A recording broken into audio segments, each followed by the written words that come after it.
ചെല്ലപ്പൻ ചേട്ടാ ചായക്കടയിൽ എന്തുണ്ടു തിന്നാൻ?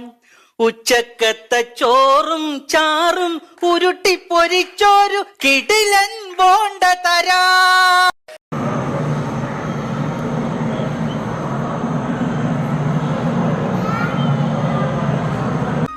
നൊന്ത് പ്രസവിച്ചിട്ടില്ല.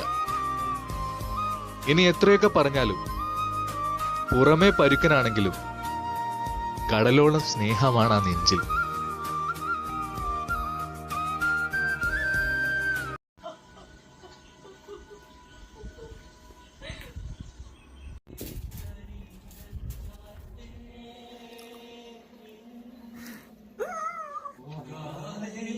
അച്ഛനായതുകൊണ്ടും കാശുള്ളത് കൊണ്ടും നമ്മളൊന്നും ചെയ്യില്ല എന്നുള്ള ധാഷ്ട്യം.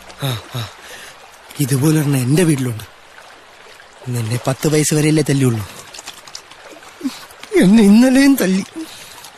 അവൻ അടിച്ചത് തപ്പ് തന്നെ ബേബി. ஆமா ரொம்ப தப்பு பேபி. சாரி சொன்னானா? என்ன பார்த்து சிரிச்சான். சிரிச்சான். அவன் சும்மா விடக்கூடாதுல்ல பேபி.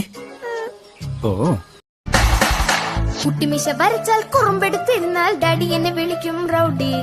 പുത്തം കൊടുത്താൽ മെല്ലെ മെല്ലെ എടുത്താൽ ഡാഡിക്ക് എന്നും ഇഷ്ടമുള്ള ലോലി. ഇതിനിവിടെ ഒരു കറുത്ത പാട്. അതോ ഞാനൊരു ഇടിയനാണെന്നാണല്ലോ പരക്കെയുള്ള ആക്ഷേപം. അപ്പൊ ഇടി കിട്ടിയവരൊക്കെ എന്നെ ഒരുപാട് പ്രാകുന്നുണ്ട്. അപ്പൊ ഈ പ്രാക്ക് എനിക്ക് കേൾക്കാതിരിക്കാൻ വേണ്ടി അമ്മ ചുട്ടി കുത്തി വിട്ടതാണ്.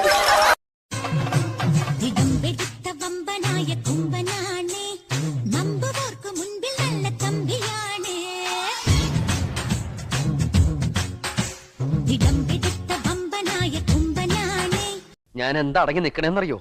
പുറത്തിറങ്ങുമ്പോ നാട്ടുകാർ എന്നെ നോക്കി തന്തേ തല്ലി പോണു എന്ന് പറയിക്കാതിരിക്കാനാ. അടയ്ക്കാണെങ്കിൽ മടിയിൽ വെക്കാം, അടയ്ക്കാൻ വരെ ആയാലോ. ഇനി ഇതുപോലെ കൂട്ടുകൂടി നശിക്കാനുള്ള ഭാവമെങ്കിൽ ഞാൻ കൊണ്ടുപോയി വല്ല വൃദ്ധസദനത്തിലാക്കും. അങ്ങേ ഞാൻ ഫോട്ടോയില് മാത്രമേ കണ്ടിട്ടുള്ളൂ. അച്ഛാ, നമ്മുടെ വീട് പള്ളിക്കാരെ ഏറ്റെടുക്കോ? ഫുള്ളും പേര് യേശുദാസ്. അല്ല, പാട്ടൊക്കെ പാടുന്ന പാട്ടും പാട് അഭിനയിക്കുകയും ചെയ്യും. ഉണർവിൻ കാലം ഇത് കൊയ്ത്തിൻ കാലം. ആടി പാടി അവളങ്ങ് കുണുങ്ങി കരിവള കിലുങ്ങി തനന തന്ന തനന തനന സംഗീതം പാടി ഓ മാമല മുകളിൽ തത്തമ്മ പാടി തത്ത